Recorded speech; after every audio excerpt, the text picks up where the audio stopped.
Sinon, grosse semaine, parce que quand ce podcast va sortir, ça sera le dimanche du Grand Prix de Monaco. Ouais. Donc, grosse semaine à Monaco. Très grosse semaine. Déjà, impossible de se garer n'importe où ici. Même en scooter, Circuler même, juste de circuler, c'est l'horreur. De circuler, c'est l'horreur. Plein de monde qui viennent. Mais moi, j'ai envie de vous parler du fait que ça risque d'être le dernier Grand Prix de Monaco. Pourquoi? Bah justement, on va rentrer dedans. Ouais. Je vais donner un peu de contexte, après Vas-y, tu me dis ce que tu en ouais. penses. En fait, chaque Grand Prix a un contrat avec la Formule 1. Et ils payent beaucoup pour avoir parce que, comme tu as dit toi, tu peux mettre la Formule 1 dans n'importe quelle ville. Ouais. L'exposition que ça amène à cette ville, c'est énorme, tu vois. Impressionnant. Donc, une ville va payer, je dis une connerie, mais 50 millions d'euros, mais c'est à peu près ça, je pense, Ouais. pour que la F1 vienne dans la ville. Donc là, Bernie Barcelone- Ecclestone, il s'est pas fait sa fortune pour rien, quoi, on va dire. Voilà, c'est le gars qui était Entre derrière la Formule 1. En gros. Mais du coup, là, exemple, Barcelone, on payait. Barcelone vont payer et ils font des contrats de 10 ans. Ouais, il paye 50 millions, mais il gagne 150 Oui, millions. oui, Eux, ils voilà, rentrent voilà, plus, c'est ça. tu vois, c'est Oui, parce que l'investissement. c'est énorme l'argent que ça lui fait venir. Monaco, c'est historiquement la course la plus connue, la plus reconnaissable, la plus historique de la Formule 1. Ne payez pas ce droit d'entrée. Parce que la Formule 1 disait c'est Monaco, il y a la puissance de ça. Il y a 5-6 ans, Liberty Media, une société américaine, ont racheté la Formule 1. Donc, Mhm. ouais, t'imagines, ils ont Du tout satellite. acheté. Et tu vois pourquoi petit à petit la Formule 1 ça part un peu à l'américaine en termes de show et tout ça. D'accord, ouais. Beaucoup de Les choses nouveaux s'expliquent, proprios, tu c'est vois. des Américains. Ouais. Donc, ils ont ouvert à Miami, ils vont ouvrir à Las Vegas. Ça fait 3 courses aux États-Unis, une côte est, une centrale Exact. à Austin et une ouest à Las Vegas. Ils ont fait Netflix parce qu'ils savaient que ça allait être populaire. Super idée. Bref, Netflix, donc ça fait un carton. là, la Formule 1, c'est le sport qui est le plus en croissance avec le UFC. Mhm. Donc ça cartonne en ce moment. Et les Américains, ils sont venus voir Monaco. Votre contrat vient à une fin cette année. Après ce Grand Prix-là, le contrat est de 10 ans ou 15 ans qu'ils avaient avant vient à sa fin. Nous, on comprend que vous êtes Monaco, etc. Mais en même temps, on est Américains.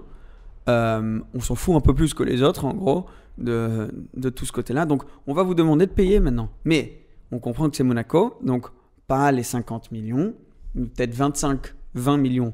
Mais quelque chose, tu vois, parce que il y a des équipes, il y a des personnes qui perdent de l'argent sur ce Grand Prix à Monaco. Faut préciser que tous les chiffres qu'on donne c'est Oui, c'est inventé. hypothèse. Hein, hein, ouais, c'est hypothèse. Exact. Donc mais faut payer quelque chose. Donc, on comprend que c'est Monaco, c'est historique et que c'est important pour la Formule 1.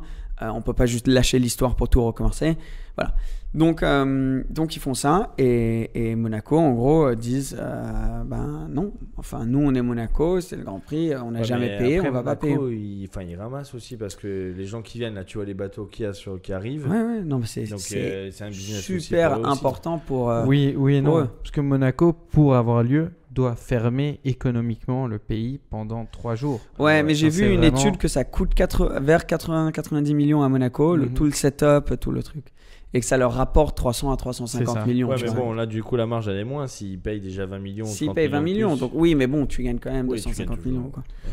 Et c'est surtout pour la marque de Monaco, pour l'image de Monaco. C'est plus ça, je pense, que l'argent en lui-même, c'est ça. ce que je veux dire. Mais moi, personnellement, pour rentrer dans le sujet, moi, je trouve ça un peu scandaleux dans le sens où la F1, depuis qu'elle a été rachetée, ça fonctionne bien mieux. Là, on est d'accord, on a un public qui regarde la F1 aujourd'hui qu'on n'avait pas il y a 5 ans. Ah oui, Ouais. non, c'est Je veux dire, tout le monde s'y intéresse, aussi grâce à Netflix, c'est génial.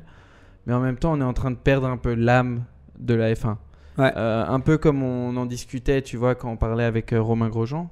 Il disait, oui, la F1 aujourd'hui...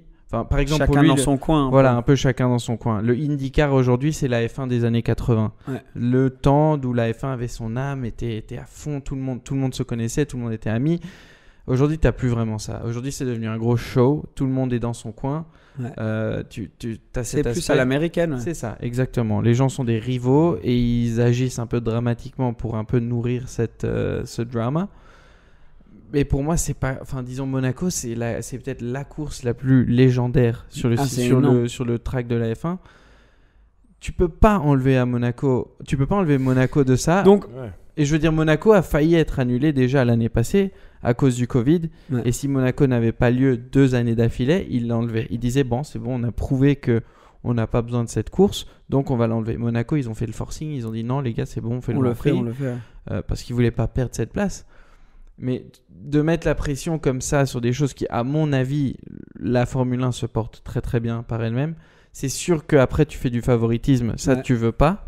Mais en même temps, c'est sûr que tu as certains circuits qui sont des grands-pères. Silverstone, Monaco.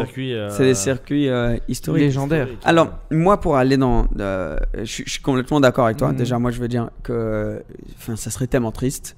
Et c'est ce que je souhaite le moins au monde que ce Grand Prix disparaisse. Mais pour jouer l'autre côté et pour débattre là-dessus, est-ce que s'il n'y a plus le Grand Prix de Monaco, tout le monde arrêterait de regarder la Formule 1?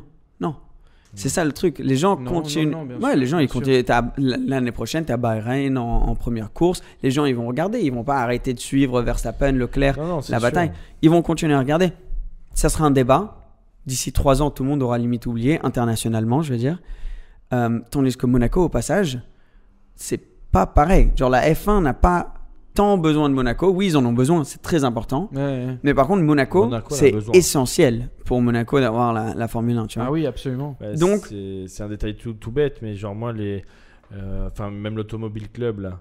Il y en a dans toutes les villes, on en discutait l'autre jour. Il y en a un à Nice, je savais même pas. Celui de Monaco, tu le connais parce qu'il y a aussi. Parce qu'il y a la F1. Mais par contre, l'Automobile Club sans la Formule 1, je suis désolé, à Monaco, ça perd. Ça perd son look. Ouais, voilà, ça perd tout, quoi.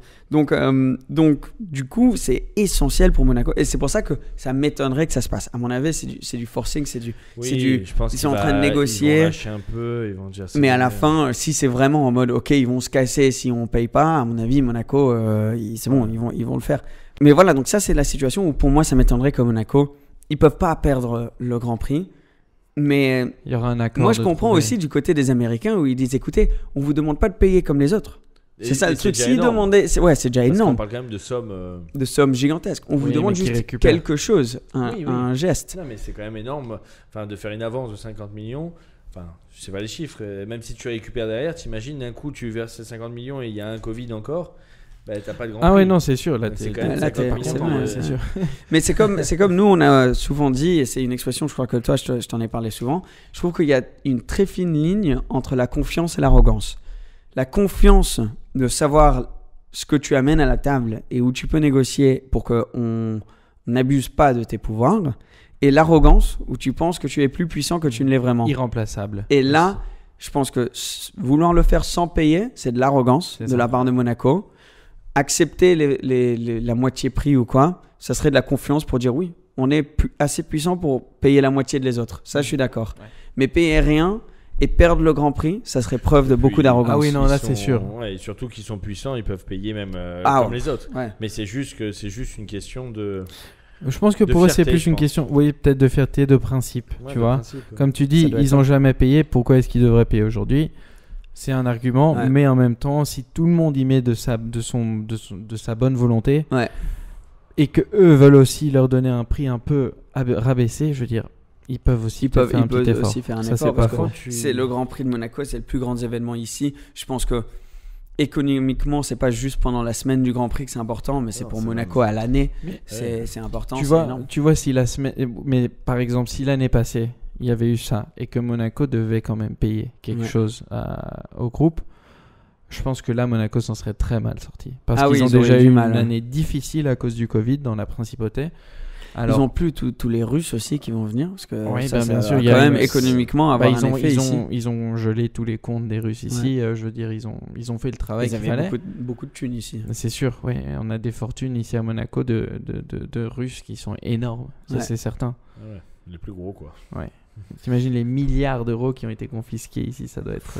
les bateaux, juste les bateaux, c'est des milliards déjà. Vrai, mais